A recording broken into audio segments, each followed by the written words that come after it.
Bonjour à tous, merci de nous rejoindre ce soir pour une nouvelle édition du Club Digital. Je suis ravie de vous accueillir pour discuter avec vous d'un sujet qui semble être au cœur de vos préoccupations, qui est le moyen de monitorer la présence des collaborateurs au bureau suite au travail hybride et dans un environnement flex office. N'hésitez pas à discuter avec nous et à interagir via le chat qui s'affiche, à poser vos questions. J'essaierai de les relayer avec nos différents intervenants. Et à mes côtés, vous allez voir, pour échanger avec vous sur ce sujet, j'ai une panoplie d'experts. Et j'aurai le plaisir d'accueillir Thierry Alliot, qui est directeur environnement de travail du groupe Prévoir, Eric Albistur, Head of Workplace Services de chez Tereos, Damien Dehoule, adjoint directeur environnement de travail chez AXA Partners, Richard Dassonville, responsable SI de la Tour Saint-Gobain, et enfin Fanny Lamarque, qui travaille avec moi et qui pilote le pôle logistique et support de la Tour Saint-Gobain.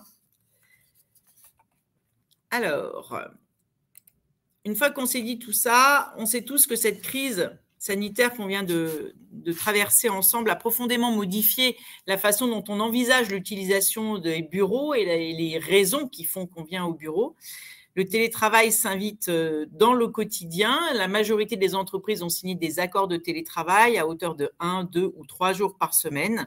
Et du coup, les locaux de l'entreprise deviennent un des lieux de travail possibles pour les collaborateurs, mais plus le seul lieu. Et du coup, la présence sur site, et vous l'aurez remarqué, j'en suis sûre, est totalement inégale selon les jours de la semaine, plus forte en général les mardis et jeudis, plus faible les lundis et mercredis, et alors carrément presque réduite à néant les vendredis. Du coup, nos directions s'interrogent sur la façon de mutualiser ces espaces et donc de diminuer les coûts. Donc, comment optimiser l'empreinte immobilière de l'entreprise, comment optimiser les contrats de prestation grâce à la mise en place d'un système de monitoring et de régulation de la présence des collaborateurs. L'objectif de notre webinaire d'aujourd'hui, c'est justement de faire un tour d'horizon des solutions qui existent pour pouvoir monitorer la présence des collaborateurs. Juste avant d'accueillir notre premier expert, je voulais vous donner un petit état des lieux. Donc, les busy ratios de 2020 nous présentent un taux d'occupation des postes de travail à hauteur de 83%. On imagine que ce chiffre sera largement en baisse en 2021 et 2022, notamment pour les entreprises qui auront réussi soit à densifier leur site, soit à réduire leurs empreintes. Et pour qu'on soit sûr d'obtenir les bons chiffres, je vous invite tous à vous connecter à l'outil des busy ratios pour remplir les informations dont nous avons besoin pour sortir des chiffres intéressants. Et pour ça, vous pouvez contacter le pôle études de l'ARCEG pour savoir comment y répondre. Merci Chloé qui va nous donner l'adresse du pôle études. Toujours sur l'état des lieux, l'étude d'Eskeo de 2021 précise qu'avant la crise, seulement 16% des entreprises avaient adopté le flex office et qu'aujourd'hui, donc post-crise, nous sommes déjà à 5% de ces entreprises qui sont passées ou qui envisagent de passer prochainement au flex office. Et on remarque que ce chiffre ne fait qu'augmenter si on faisait des analyses tous les mois sur les intentions de ces entreprises. Alors, le flex office, juste pour qu'on soit bien d'accord sur la définition et qu'on puisse débattre sur la même base, j'ai repris une définition que j'ai trouvée sur le net qui nous dit que le flex, parfois appelé bureau flexible pour les entreprises qui parlent français ou flex desk pour les entreprises plutôt anglo-saxonnes, c'est un mode d'organisation dans lequel le collaborateur ne dispose plus ou pas de poste de travail fixe. En général, le flex office s'accompagne d'open space, mais ce n'est pas une obligation. En revanche, toutes les entreprises qui proposent du flex office prévoient différents espaces de travail alternatifs qui permettent aux collaborateurs de s'installer où ils le souhaitent, quand ils le souhaitent, en fonction de leurs activités. Ça veut dire que chaque jour, nous ne sommes pas sûrs de retrouver un collègue à la même place, ni même tout simplement de le retrouver sur site. Je vous ai listé quelques brefs avantages et risques du flex office pour ouvrir ce débat. Donc évidemment, l'avantage, on en a parlé tout à l'heure, réduire les coûts, puisqu'un poste de travail varie entre 12 000 et 14 000 euros par an. On imagine bien que plus on mutualise un poste de travail, plus on fait diminuer le poste de charge de l'entreprise. Mais ça permet également de limiter l'empreinte carbone et les consommations d'énergie, un sujet particulièrement d'actualité avec les décrets tertiaires qui nous attendent tous sur les prochaines années. C'est également un boost pour la productivité et la créativité d'après les entreprises interrogées et généralement les RH interrogés. C'est l'occasion de rencontrer de nouvelles personnes et de créer des liens.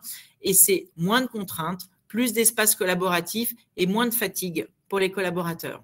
En revanche, ça présente quand même quelques risques. Ça nécessite une organisation, pas de bureau attitré, ça veut dire une organisation du travail organisée généralement par les managers. Ça veut également dire fixer des lieux ou des dates de rendez-vous pour que les équipes se rencontrent et que nous n'assistions pas à un isolement ou une déconnexion trop forte de la culture de l'entreprise de nos collaborateurs. Ça veut dire aussi parfois réserver un poste de travail dans un espace de coworking pour trouver le bon spot pour pouvoir travailler. Alors, on pourrait trouver que tout cela appelle à une grande liberté de la part des collaborateurs, mais sans organisation, le flex office, ça devient vite un casse-tête, et ça ne permet sûrement pas d'optimiser les ressources. Du coup, l'enjeu est de taille. Les entreprises doivent refaire des aménagements pour s'adapter aux nouveaux usages. Sinon, ils risquent de perdre des talents, un sentiment d'appartenance et voir la baisse de motivation de leurs collaborateurs. Donc, l'enjeu est fort. Il faut, pour les entreprises, estimer le taux d'occupation.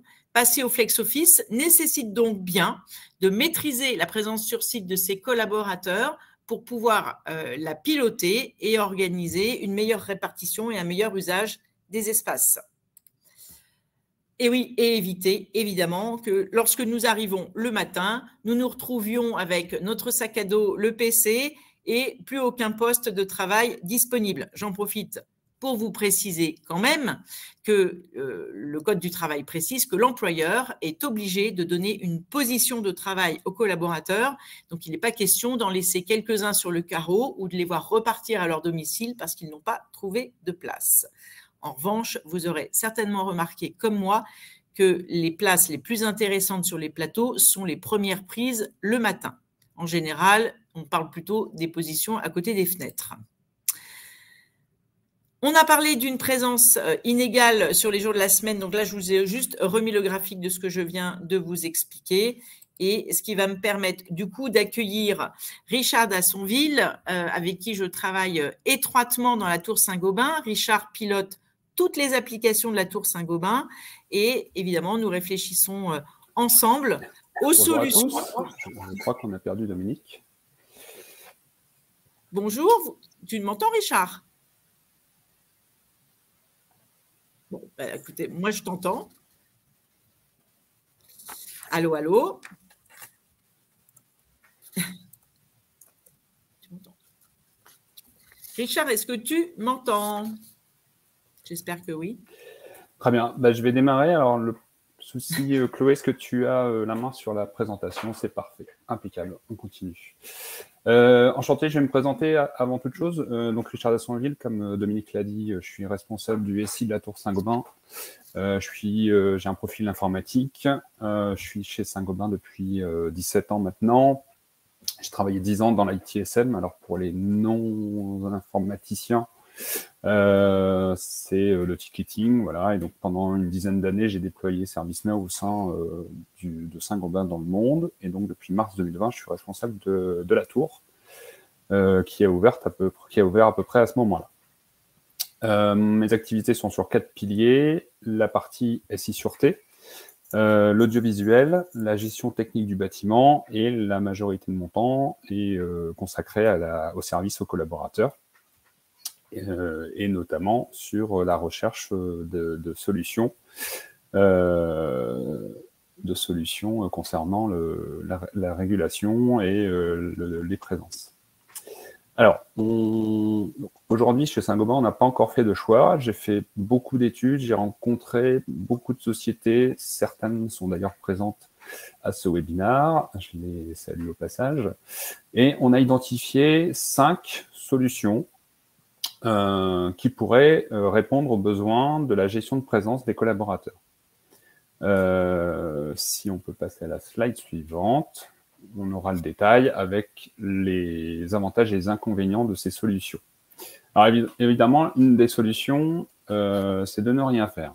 Alors avant d'aller un petit peu dans le détail, effectivement, il n'y a pas une solution qui réponde, il n'y a pas une solution magique, comme c'est décrit sur la diapositive, il n'y a pas une solution magique. Par contre, il y a une solution à chacun de vos besoins. En fonction de la taille de votre entreprise, du nombre de collaborateurs, en fonction évidemment de votre budget, je vous expliquerai que ces solutions évidemment n'ont pas le même coût. Il faut trouver la bonne balance et faire le meilleur choix. Donc, la première option, c'est de ne rien faire. Donc, l'avantage, évidemment, c'est que ça ne coûte rien. Par contre, s'il n'y a pas de données, il n'y a pas de mesures, donc on ne maîtrise pas la présence des collaborateurs dans son bâtiment. Le coût est évidemment inexistant. Alors, la première option qu'on va souvent choisir, ça a d'ailleurs été le cas au sein de la Tour Saint-Gobain, c'est un bon vieux fichier Excel qui va être partagé. Alors nous, on utilise Teams, donc le fichier était partagé dans Teams pour l'ensemble des collaborateurs de la Tour. Les avantages de l'Excel, déjà, ça ne nécessite pas de compétences informatiques particulières pour le mettre en place. C'est hyper adaptable, donc en fonction de vos besoins, est-ce que vous voulez une gestion à la journée, à la demi-journée? Bon, voilà, on ajoute des colonnes, on ajoute des lignes. Et globalement, on arrive à faire ce que l'on veut. Les délais sont effectivement aussi assez rapides, puisque tout le monde maîtrise, en tout cas dans votre société, il y a forcément quelques personnes qui maîtrisent Excel très bien, et donc le délai est assez court. Donc les inconvénients, forcément un fichier Excel, a priori, ça ne fait pas rêver, hein. C'est du Office, donc ça fait le job, comme on dit, mais ce n'est pas non plus extraordinaire. Et enfin, et ça va être le cas de plusieurs des solutions dont on va parler, c'est que la donnée est partielle, c'est-à-dire que c'est du déclaratif. C'est le collaborateur, donc nous on avait ce fichier Excel pendant notamment les confinements et la pandémie, où les collaborateurs devaient déclarer leur venue sur le site avant de venir. Bon, comme Saint-Gobain est une société très bienveillante, on va dire que les personnes qui déclaraient étaient remerciées, celles qui ne déclaraient pas, finalement, il n'y avait pas de punition, si on peut dire, et les personnes rentraient et pouvaient malgré tout s'installer au bureau. Donc la donnée et l'information que l'on avait était assez partielle. Donc globalement, on comparait ça avec les données du SI Sûreté, des portiques d'entrée. Donc on savait globalement, dans le temps, on a très facilement et très rapidement identifié un pourcentage finalement de gens qui déclaraient leur venue. Donc on arrivait à se projeter, à avoir une projection sur les jours à venir. L'avantage également, c'est effectivement qu'un fichier Excel, c'est peu onéreux, hein, puisqu'on a à peu près tous, je pense, des licences Microsoft dans nos sociétés. S'il n'y a pas Excel, il y a Google Sheets. Voilà. L'autre solution, alors que j'ai moins étudié pour la Tour, pour être tout à fait honnête, donc j'aurais sans doute moins de choses à vous dire, c'est la possibilité de déployer des QR codes. Donc l'avantage des QR codes, c'est que c'est assez rapide à déployer. C'est pas la solution la plus chère. Malgré tout, ça nécessite aussi une base de données, parce que le QR code, il faut le créer et ensuite il faut l'enregistrer et définir les actions qu'on va pouvoir faire vis-à-vis de ce QR code. Donc ça nécessite que le collaborateur, quand il arrive, donc il n'y a pas de déclaration préalable possible, hein, puisqu'il faut qu'il scanne son QR code une fois qu'il est arrivé au siège ou enfin à son bureau. Et là, il va scanner son QR code qui va remonter l'information en disant que le bureau est occupé. L'autre inconvénient aussi, donc c'est toujours du déclaratif, c'est-à-dire que il scanne, c'est bien, s'il scanne pas, je pense pas qu'on va envoyer les vigiles pour le sortir de son bureau. On ne peut pas anticiper, parce qu'effectivement, comme je vous le disais, il faut scanner le QR code une fois sur place. Donc, finalement, il n'y a pas de projection pour l'exploitant de savoir qui sera là le jour J. L'autre avantage qui n'est pas identifié sur le diaporama, par contre, c'est aussi très utile les QR codes. Donc, une fois qu'un QR code est déployé, on peut lui faire un petit peu ce qu'on veut. On va paramétrer dans la plateforme. Oui, ok, je peux réserver ce bureau, mais je vais aussi pouvoir éventuellement déclarer un incident lié à ce bureau. Une fois qu'on a déployé des QR codes sur les bureaux, rien ne nous empêche de déployer des QR codes pour d'autres choses, sur la machine à café, dans une salle de réunion, pour pouvoir effectivement définir des actions possibles que le collaborateur pourra faire à partir de ce QR code.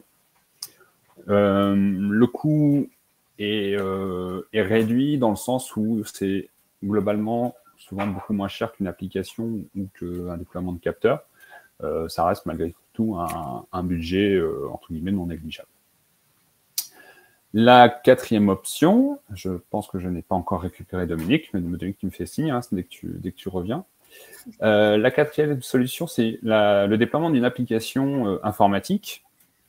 Alors, ça veut dire plein de choses, une application informatique. J'en ai rencontré une bonne vingtaine, je pense. Elles ont toutes des avantages, mais elles ne proposent pas toutes les mêmes fonctionnalités. Et c'est pour ça que le préalable, c'est de vraiment bien définir le besoin que vous avez, qu'a votre société, que vous avez en tant que DET ou que la direction générale peut avoir. On va avoir des applications de réservation d'espace, par exemple, ou des applications de déclaration de venue. Alors, le petit distinguo que je fais, c'est je réserve un espace, c'est de dire je vais réserver un espace demain après-midi. Par contre, la déclaration de venue, c'est qu'on va pouvoir, alors des fois des applications font les deux, forcément, il y a forcément des recoupements, mais je vais pouvoir connecter cette application, par exemple, à ma solution qui me permet de déclarer mes congés, et puis je vais créer donc un lien entre les deux, qui va permettre de remonter l'information qu'un collaborateur a posé sa journée de congé. Donc, automatiquement, dans l'application de réservation ou déclaration de venue, l'information sera renseignée et ça évitera la double saisie.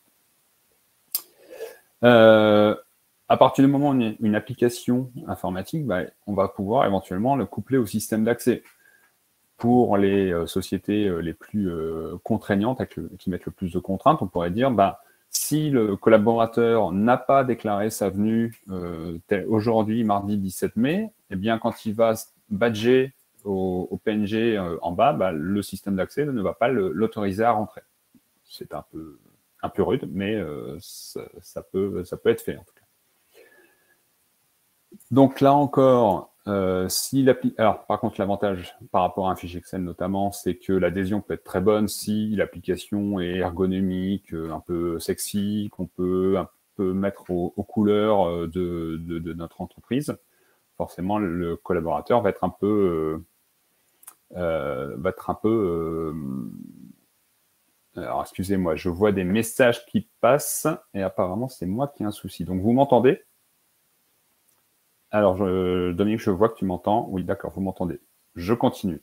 OK.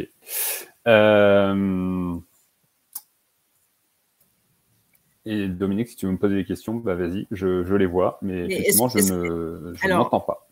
D'accord. Alors, je vais te poser des questions via le modérateur, Richard, parce que sinon, ça...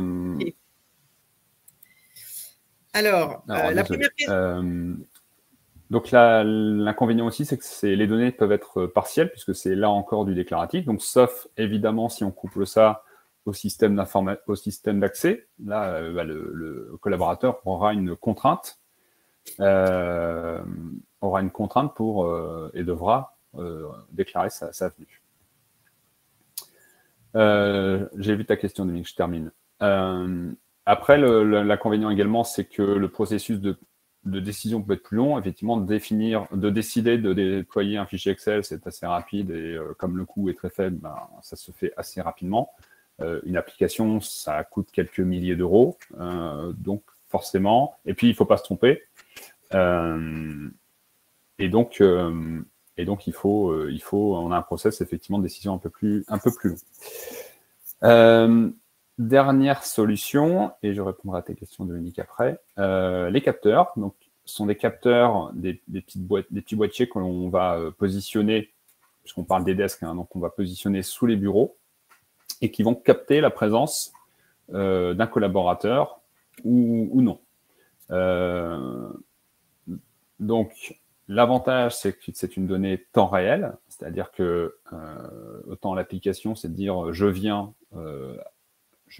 au bureau aujourd'hui, mais finalement, on ne va pas savoir si la personne arrive à 8 heures, arrive à 10 heures, arrive à 11 heures, et si elle occupe un bureau toute la journée. Avec le capteur, l'avantage, c'est que la donnée est en temps réel, et donc on sait, alors on ne sait pas qui, c'est ça qui est important, hein, qu'il faut toujours garder en tête pour le capteur, parce que des fois, il y a des discussions avec les CSE, c'est que le capteur capte une présence, mais ne sait absolument pas quel collaborateur est assis à cet endroit-là, puisque le collaborateur ne scanne pas de QR code, ne badge pas. En tout cas, on peut le faire comme ça, et nous, c'est un peu ce qu'on envisage à la tour. Donc, c'est une donnée temps réel, et c'est transparent pour l'utilisateur, c'est-à-dire qu'il n'a pas de contrainte, il n'a pas à réserver avant de venir, il n'a pas à scanner de QR code quand il doit s'installer à son bureau, il s'installe à son bureau comme avant. Donc, le gain, il est vraiment pour l'exploitant, c'est-à-dire qu'il a la connaissance de l'utilisation de ces bureaux. Et dans le temps, il va savoir que si pendant 6 mois, je sais pas, l'étage 12 est occupé à 60%, alors que l'étage 24 est à 100%. Donc peut-être qu'il a des déménagements à faire, peut-être qu'à l'étage 12, s'il n'y a pas beaucoup de bureaux occupés, il va pouvoir enlever des bureaux et créer un espace collaboratif comme une salle de réunion, par exemple. L'inconvénient, c'est la complexité du déploiement et effectivement un coût très important.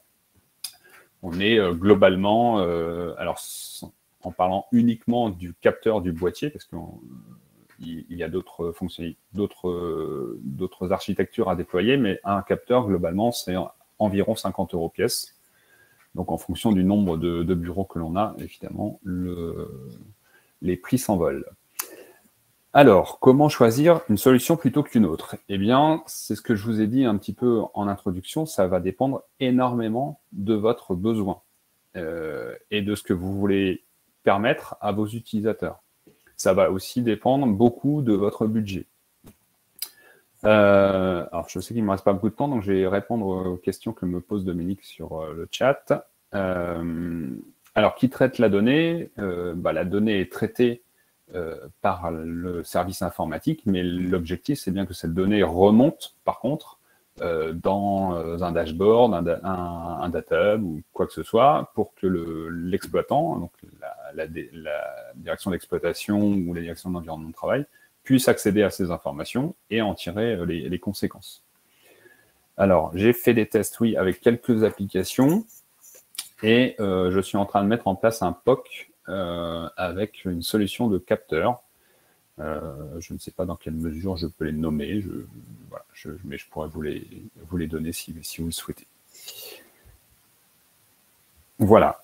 Merci Richard. J'en ai terminé pour ma part. Je répondrai aux questions sur le chat. Merci beaucoup. Richard. Désolé pour le petit problème technique. Au revoir. Merci encore. Merci. Nous, on t'a entendu. Ça devait être très désagréable pour toi. J'en suis désolée. Mais en tout cas, nous, on a eu des informations très précieuses. Donc maintenant, on peut s'interroger sur effectivement la mise en place de solutions pour monitorer. Mais est-on vraiment sûr de faire des gains? Comment peut-on s'organiser pour être certain de faire des gains et pour discuter de cette deuxième partie qui va concerner le pourquoi utiliser cette data et de s'assurer que ce n'est pas juste encore une grande idée technologique, mais que les perspectives de gains ne soient pas au rendez-vous. J'accueille Fanny Lamarque et Eric Albisture à mes côtés.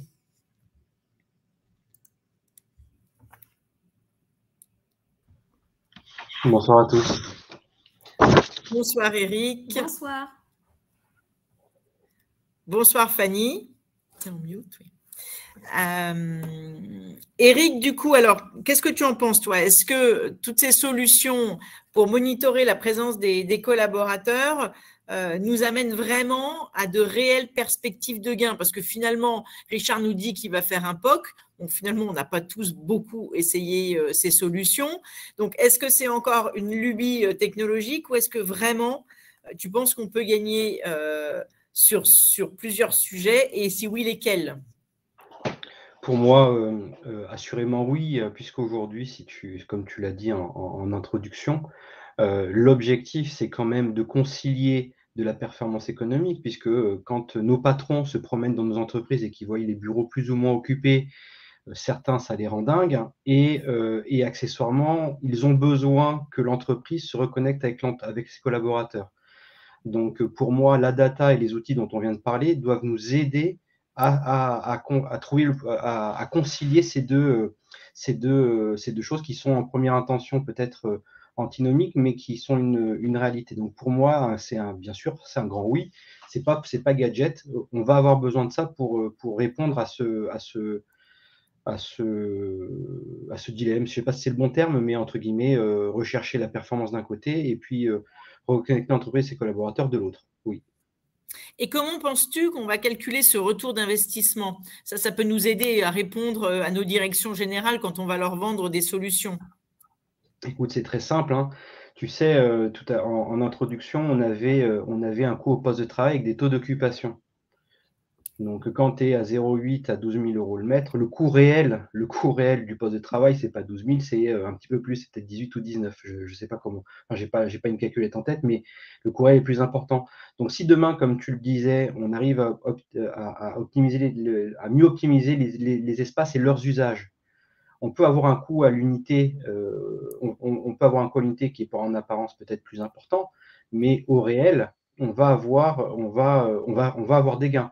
L'idée, c'est que la data doit nous permettre de passer pour moi d'un raisonnement d'un coût au poste de travail à un raisonnement, un coût à l'utilisateur réel du site.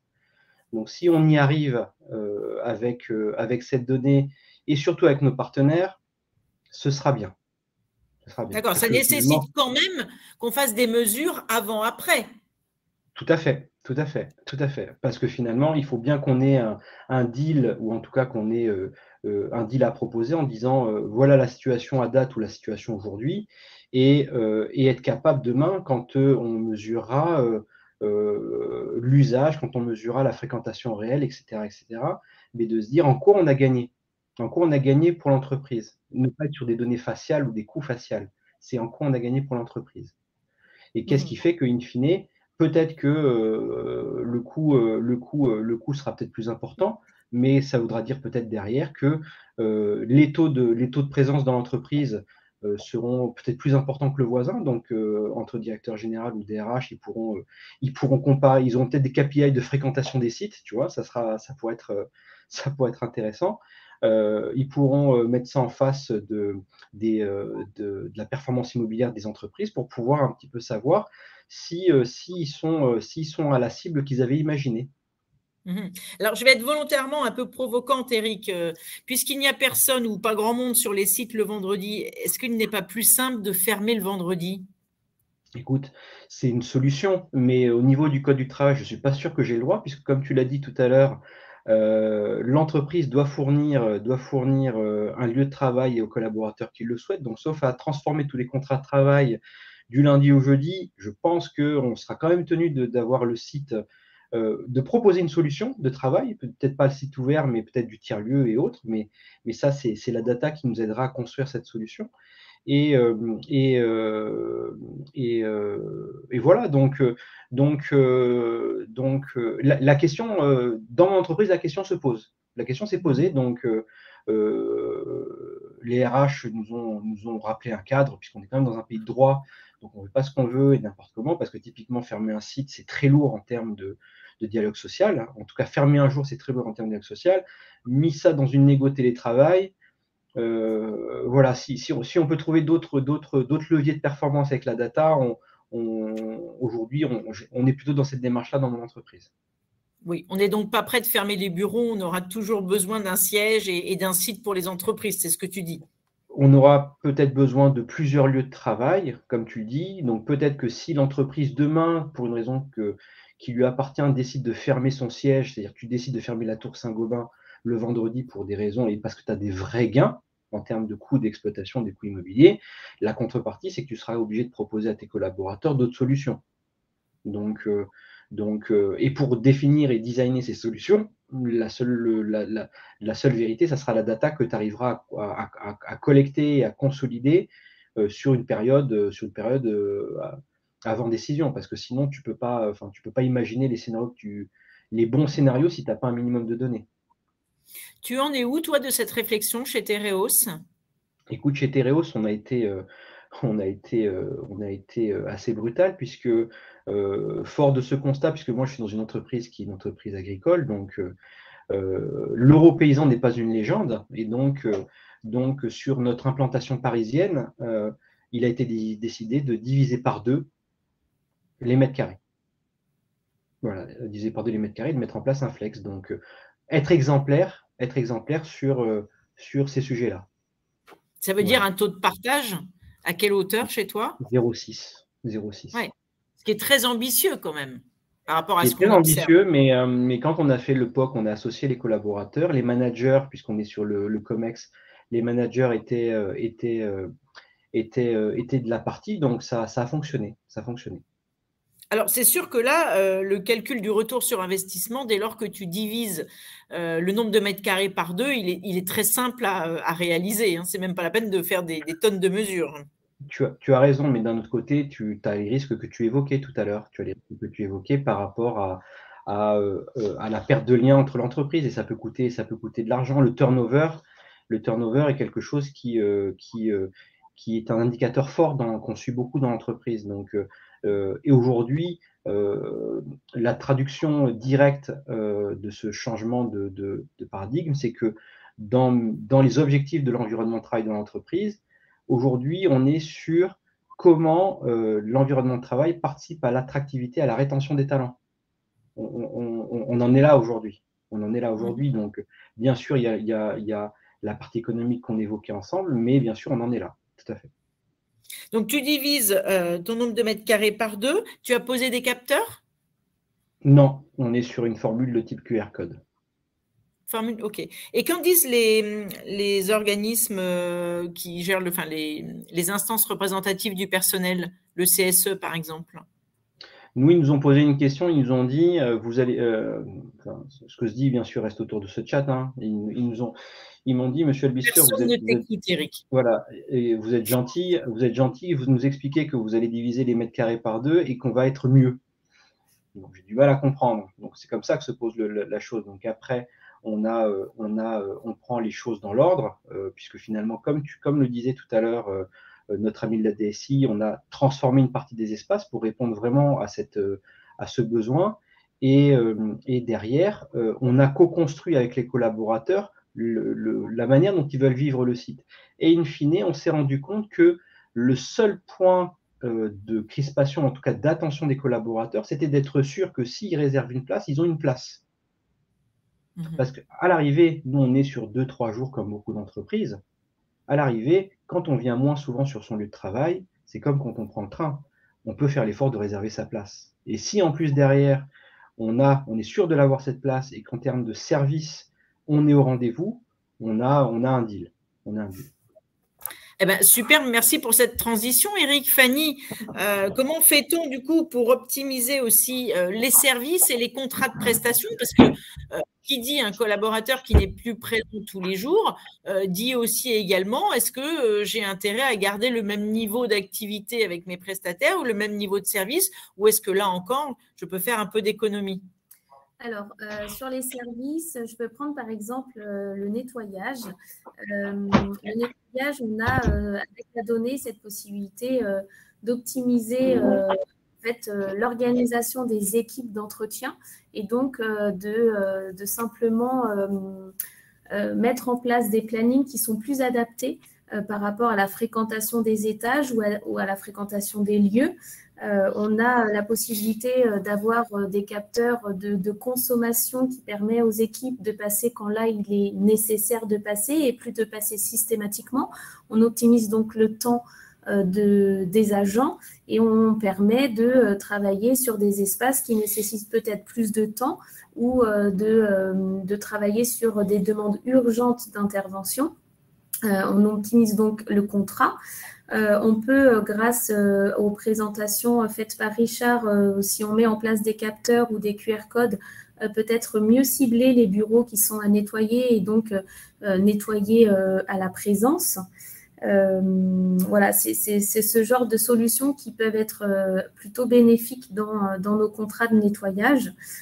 Si on parle de la restauration, la donnée est là aussi très importante puisque pendant des années, on a prévu, on va dire, un service maximum pour satisfaire l'ensemble de nos collaborateurs en toute situation. Mais avec la donnée, nous, par exemple, chez Saint-Gobain, on a tous les matins le PC Sécurité qui nous fait un retour sur le taux d'occupation de la tour.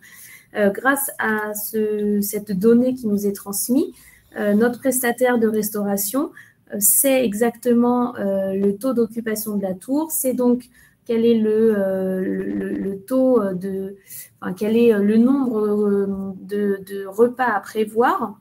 Et à la suite de ça, on a notre taux de captation. On sait que le lundi, par exemple, on est d'une moyenne autour de 1000 ou 1100 collaborateurs. Et pour autant, le lundi, ça reste le jour où on a un taux de captation qui est le plus important. Et donc, c'est ce genre de données qui est très, très important pour nous après dans l'analyse de la vie de la tour. Et on se rend compte, grâce à ces données-là, qu'on a une vertu qui est plus écologique, plus environnementale, plus organisationnelle et plus financière, surtout. On est dans la réactivité et l'adaptation et on n'est plus dans « je subis la situation » d'un taux d'occupation que je ne maîtrise pas ou du moins que je ne connais pas parce que justement, on a cette possibilité de récupérer la donnée. Et le plus important avec l'ensemble de nos prestataires, c'est que aujourd'hui, il est hyper important de partager cette donnée. Chez Saint-Gobain, on a mis en place avec l'équipe IT un data hub qui nous permet de remonter un certain nombre d'informations et de données. Ce data hub, on le partage et on le fait évoluer, on le fait grandir avec nos prestataires. Et ça permet vraiment de créer une synergie entre les services, entre les acteurs et surtout, du coup, de délivrer le service juste pour les collaborateurs présents dans la tour.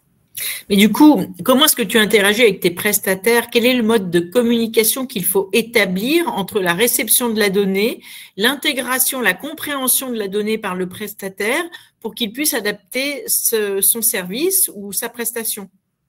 Il y a différents modes de communication. On peut communiquer par échange tout simple de mails comme nous on le fait le matin avec le PC Sécurité. On peut échanger à travers des outils. On peut échanger à travers, par exemple, on a un outil de ticketing. Ça peut nous permettre d'échanger sur une situation, un temps donné, sur des demandes spécifiques avec le prestataire. Bon, ils vivent ça bien? Ils sont contents d'avoir ces informations, les prestataires? Je pense que c'est très utile pour eux et au contraire, ils sont demandeurs d'obtenir ce genre de données pour mieux travailler, je pense. Et c'est leur intérêt aussi, Dominique, c'est leur intérêt au-delà de leur appétence pour la techno ou pas, c'est leur intérêt, c'est-à-dire qu'aujourd'hui, un restaurateur, ce qui l'intéresse, c'est le taux de captation, c'est ce qu'évoquait Fanny, mais c'est surtout de savoir quel est l'achat moyen, le ticket moyen du convive. C'est-à-dire que c'est ça qui l'intéresse. C'est-à-dire que est-ce que lui, il est capable de, quand on s'inscrit dans une logique de recréer ce lien entre l'entreprise et les collaborateurs, on est dans un pays où le food est un peu central là-dessus. Donc, si tu lui expliques que globalement, s'il fait des prestats qui sont pas top, mais qui sont juste, qui doivent être plus qu'au top, mais derrière, il peut très bien comprendre que quelqu'un qui vient sur son lieu de travail peut-être plus que 2 fois par semaine, il sera peut-être plus enclin à dépenser plus pour passer un bon moment avec ses collègues, et donc à l'arrivée, le revenu par collaborateur est plus important, de fait devient plus important. Donc pour moi, la rentabilité sera rendez-vous. Donc après, les restaurateurs doivent se transformer. On n'est plus sur une économie de flux. Maintenant, aujourd'hui, là, c'est comme dans nos cantines autour de là où on va déjeuner à titre perso, à titre privé. C'est qu'il faut aller chez quelqu'un, il faut qu'il y ait ce lien. Donc, et la data, comme le disait Fanny, y participe. Des choses bêtes, comme on disait, comme on parlait de sécurité, éviter l'attente. Comment faire en sorte que quelqu'un qui ne vient plus que 2 fois par semaine au bureau n'attende pas 10 minutes, un quart d'heure au restaurant pour pouvoir aller manger. Ça, c'est comment faire. Et la data nous aide à ça, peut nous aider à ça. Il y a plein d'astuces. Ouais, je rebondis sur ce que tu dis, Eric. Effectivement, chez Saint-Gobain, nous, on a un système de réservation à la restauration. Ça permet de fluidifier déjà l'attente. Effectivement, le collaborateur n'attend plus, donc il y a une meilleure satisfaction. Et c'est surtout que le restaurateur, lui, sait sur des créneaux de réservation à peu près l'affluence qu'il aura, et donc il adapte aussi la mise en place de ses agents pour pouvoir pallier au pic ou pas lors de ces créneaux. Et je rajoute également sur la partie nettoyage, la donnée, qu'elle soit sur le taux de présence, mais aussi sur les capteurs mis en place pour éviter les ruptures, ça nous permet aujourd'hui d'obtenir une moyenne générale sur l'année de 96-97% de taux de satisfaction sur la qualité du nettoyage. Et honnêtement, moi aujourd'hui, j'ai jamais eu un établissement aussi propre grâce, je pense, à une équipe et à une organisation mise sur place, mais aussi à l'aide de la donnée. Merci à tous les deux, c'est très éclairant pour ces retours d'expérience. À vous entendre, on a le sentiment qu'on peut enfin parler d'optimisation et d'optimisation de budget et de qualité de service, ce qui serait quand même un grand pas en avant. On n'a pas forcément l'habitude dans les directions de l'environnement de travail de réfléchir de cette manière. Merci à tous les deux. Nous allons donc maintenant aborder notre dernière partie sur justement cette capacité à concilier optimisation et qualité de service. Et pour nous éclairer sur ce qui se passe sur leur site, nous accueillons Thierry Alliot et Damien de Houle. Merci tous les deux d'être avec nous.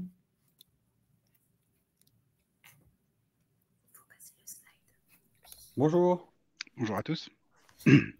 Bonjour, merci d'être là. Donc, on vient d'entendre le discours d'Éric et de Fanny, donc qui nous expliquent que finalement, cette meilleure gestion de la présence des collaborateurs nous permet de faire de l'optimisation. Mais si j'en crois leur discours, elle permet aussi d'améliorer la qualité de service. Alors, vous en pensez quoi, vous, de ça? Damien? J'y vais. Non? En fait, ça reprend un peu tout ce qu'on s'est dit depuis le début, c'est que pour améliorer la qualité de service, il faut avoir un point de départ. Et le point de départ, souvent, c'est la data. Donc, on en a parlé tout au début. Cette data, ça veut dire comment vont s'adapter les gens, comment vont fonctionner les gens. Tant qu'on ne sait pas comment ils vont fonctionner, ça va être difficile d'adapter le besoin. Donc, l'idée, c'est d'avoir cette data, de voir la fréquence, de savoir quand est-ce qu'ils viennent, comment ils travaillent. Est-ce que quand ils viennent sur place, ils utilisent plus de phone box, d'espace coworking? Est-ce qu'ils viennent faire des réunions d'équipe? Et en fait, avec toutes ces informations-là, on va pouvoir adapter et du coup répondre à un besoin. Donc, il y a un nouveau besoin aujourd'hui, tel que le ménage, on en a parlé rapidement. Aujourd'hui, on s'adapte avec la Covid à une situation un peu compliquée. C'est-à-dire que dès qu'il y a un cas, il faut que l'équipe propreté vienne assez rapidement sur place. Donc, ça veut dire comment on communique rapidement avec l'équipe propreté. Est-ce qu'on fait un mail? Est-ce qu'on appelle? Sachant qu'il faut aussi baliser la zone. Donc, en fait, il y a tout un processus à revoir. Et pour adapter ce processus, c'est avec l'expérience, tout simplement. Aujourd'hui, c'est comme ça. On est sur une phase un peu test. Donc, ça veut dire comment on s'adapte? On va s'adapter en fait avec le retour sur l'expérience, avec ces nouveaux besoins. Et c'est comme ça qu'en fait, on va s'adapter et pouvoir répondre à une qualité qui est autre que celle qu'attendent les collaborateurs aujourd'hui. Ça veut dire que tu testes plein de solutions en permanence et tu monitores les résultats? Alors, oui et non. Oui, parce qu'il faut s'adapter. Et non, parce qu'aujourd'hui, il y a quand même, on fait un benchmark, c'est-à-dire qu'on s'appuie, notamment avec l'ARCEG, avec d'autres entreprises, sur des façons de faire. Une fois qu'on prend ce benchmark et on l'adapte à notre entreprise, parce qu'on a des besoins différents, ça veut dire qu'aujourd'hui, quand on travaille sur un bureau en open space avec des bureaux individuels, on n'est pas sur le même type de prestation parce que ce n'est pas les mêmes aménagements. Par contre, on va s'adapter parce que il y a des nouvelles choses qui vont arriver. Donc, par exemple, si on parle évidemment du flex working, et ben, si on met du flex working en place, et ben, il faut peut-être penser à mettre des casiers. Donc, pour que les collaborateurs puissent mettre leurs affaires. Donc ça veut dire des aménagements différents. Oui, exactement. D'accord. Et ça, c'est un coût pour l'entreprise. Alors, ça a un coût, comme tout a un coût, mais c'est plus un coût sur du CAPEX où, si on a parlé rapidement tout à l'heure, si on décide de réduire la surface immobilière en faisant des déménagements, en redonnant des locaux, on va réduire des coûts. Donc, on va gagner en fait des coûts là-dessus, et avec les prestations, en les adaptant aux nouveaux besoins, on peut gagner aussi des coûts là-dessus. On ne pourra pas gagner sur tous les tableaux, évidemment, sinon c'est un monde trop utopique pour les entreprises, mais on va essayer d'aider l'entreprise à faire des gains financiers, et ces gains financiers, on peut les réutiliser pour injecter sur la prestation de services type conciergerie, type des événements que peut proposer l'entreprise. C'est comme ça qu'on va s'adapter, on va améliorer la qualité de vie, on va dire, des collaborateurs au travail. Ça se passe comme ça chez AXA. Ils ont accepté de réinvestir les sommes économisées sur l'optimisation immobilière. Alors, on n'a pas réduit les coûts aujourd'hui immobiliers, alors, malgré qu'il y a eu un déménagement, mais on a adapté des espaces, c'est-à-dire qu'avant, on n'avait pas d'espace coworking, donc on l'appelle comme ça, c'est un espace travail autrement, et je sais qu'il y a beaucoup d'appellations là-dessus, mais on a mis des espaces comme ça pour que les gens puissent se retrouver.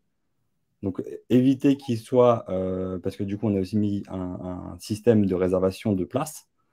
Et évidemment, vu qu'on a des ratios à 0,6, 0,8, tout un service ne peut pas forcément se rejoindre à un seul endroit. Par contre, quand ils viennent souvent, ils font des réunions d'équipe, ils peuvent se mettre dans cet endroit-là, en le réservant ou non, en fonction des disponibilités, et du coup se retrouver. Donc, c'est vraiment adapter les locaux. Merci Damien. Thierry, qu'en pensent les collaborateurs? Au départ, ils en pensent du mal, il faut être clair. Au départ, chacun veut son bureau, idéalement avec une porte, et que personne ne rentre là-dedans sans son autorisation, etc. J'exagère à peine, hein, vous en connaissez tous, des gens qui veulent à tout prix avoir leur bureau fermé, etc. Et j'irais, plus on monte dans la hiérarchie, plus ce genre de symptômes s'avère présent et puissant.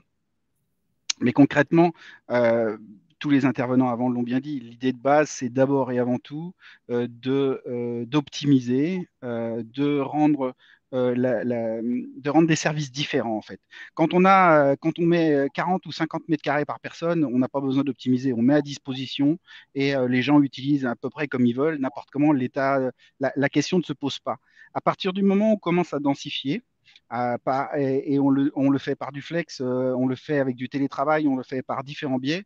On a l'obligation de mettre en place toute une série de moyens, soit de réservation, comme ça a été dit, de capteurs, soit bref, il y a toute une série de choses qu'on doit mettre en œuvre pour s'assurer de respecter cette obligation dont a très bien parlé Eric. C'est vraiment l'obligation du Code du travail qui consiste à mettre en place une solution permettant aux gens de travailler sur place. En gros, on peut, et j'ai déjà eu le cas, on peut rencontrer des cas où des gens arrivent, il n'y a pas de bureau disponible, ils font demi-tour, ils rentrent chez eux et ils vont à la pêche. Et concrètement, l'entreprise est obligée de les payer. Donc ça arrive généralement pas très souvent, mais quand ça arrive, les gens ne sont pas contents. Donc on a l'obligation d'adapter l'offre à la demande. Il y a des gens qui vont venir à certains jours, de certaines manières, utilisant certains espaces. On ne sait pas ce qui va se passer, parce que ce qui était vrai hier est faux demain. Donc, on essaye de faire des estimations, ce que tu évoquais au départ, avec moins de présence le vendredi, etc. Et partant de là, on adapte les espaces, on adapte les services, on adapte l'entreprise de manière générale pour correspondre au mieux à ses besoins, ne pas mettre à disposition des espaces qui restent vides, ne pas saturer d'autres espaces qui, d'une manière ou d'une autre, la saturation est inefficace. Et voilà, c'est cet ensemble de choses. En clair, notre métier devient de plus en plus complexe parce que concrètement, on n'est plus dans un mode on met à disposition, ils se débrouillent, mais dans un mode on adapte, au plus près des besoins. Et pour ça, il faut des capteurs, et pour ça, il faut des logiciels, il faut des gens qui réfléchissent à cette donnée, qui traitent cette donnée, parce que c'est pas le tout de récupérer de la donnée. Il faut que ce soit le plus automatique possible. Il faut que le traitement ou le post-traitement de ces données soit le plus simple et le plus efficient possible pour arriver à être en mesure de prendre des décisions d'aménagement, de déménagement, comme on évoquait. Bref, prendre des décisions sans avoir à passer des heures et des heures sur des traitements. Donc Et voilà, alors, c'est tout un ensemble de choses.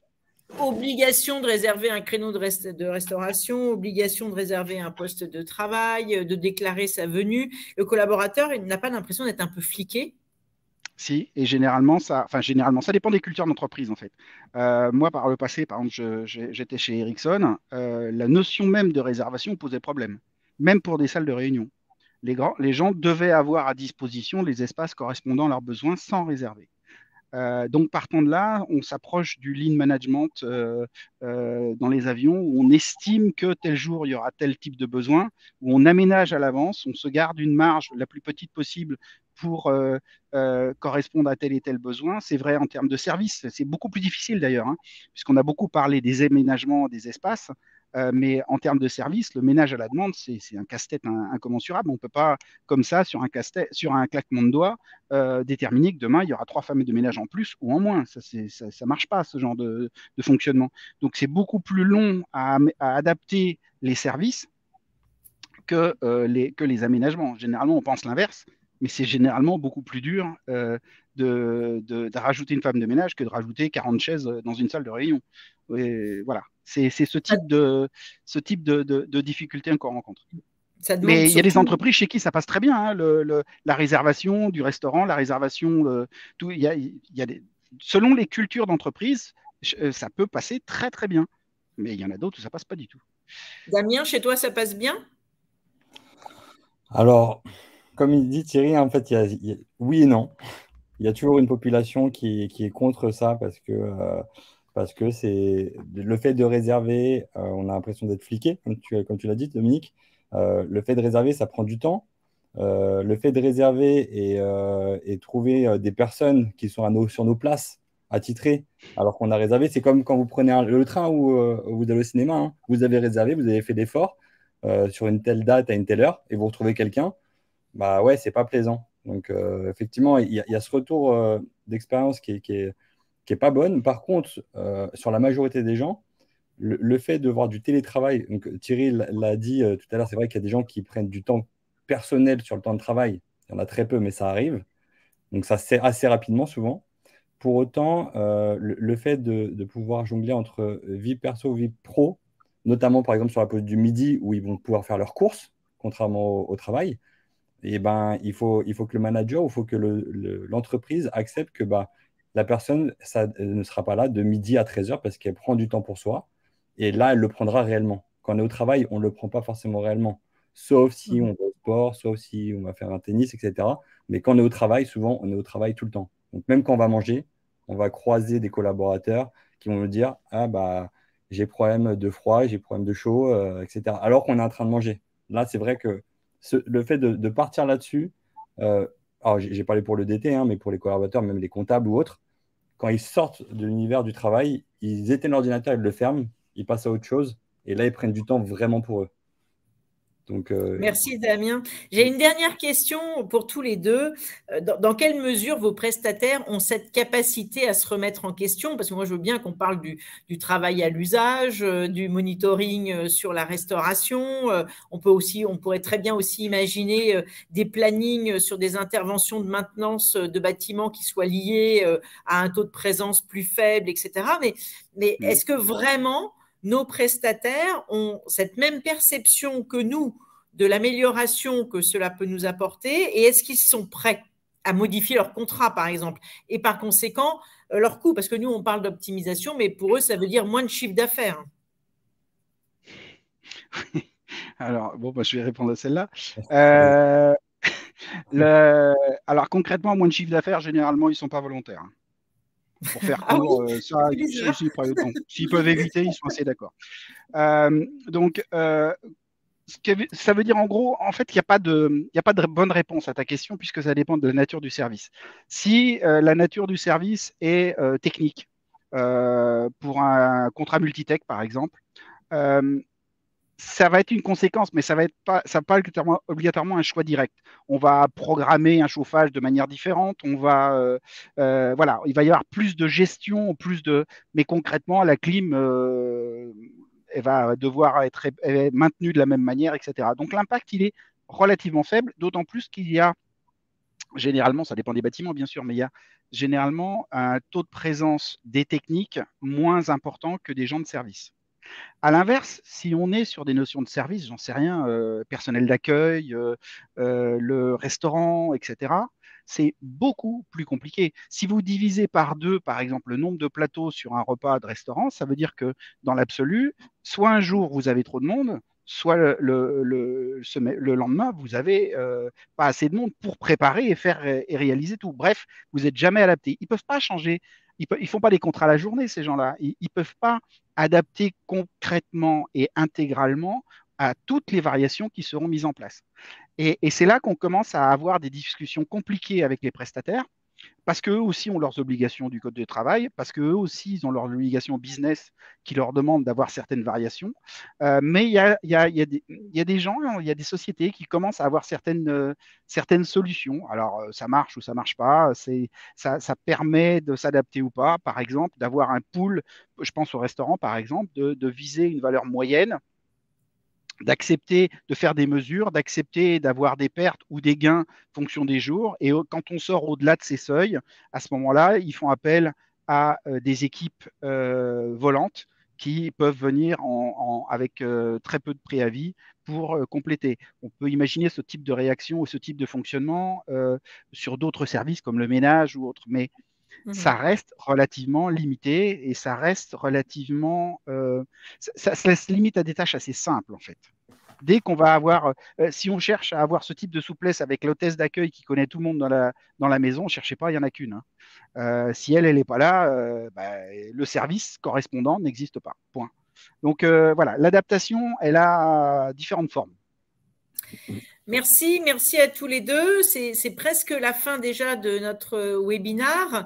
Je voulais partager avec vous les bonnes pratiques, parce que tout ça, évidemment, fonctionne très bien à condition de mettre en place une conduite du changement et de respecter un certain nombre de passages ou de bonnes pratiques pour que le flex office soit bien vécu par les collaborateurs, mais également bien vécu par les prestataires. Et parmi ceux-là, j'ai envie de vous nommer accepter d'être surpris, autoriser le droit à l'erreur, et une autre qui n'est pas inscrite ici et qui est pour moi fondamentale, c'est la confiance qu'il peut y avoir entre un manager et ses collaborateurs, mais également la confiance qu'il peut y avoir entre un collaborateur de la DOT et les prestataires avec qui il travaille.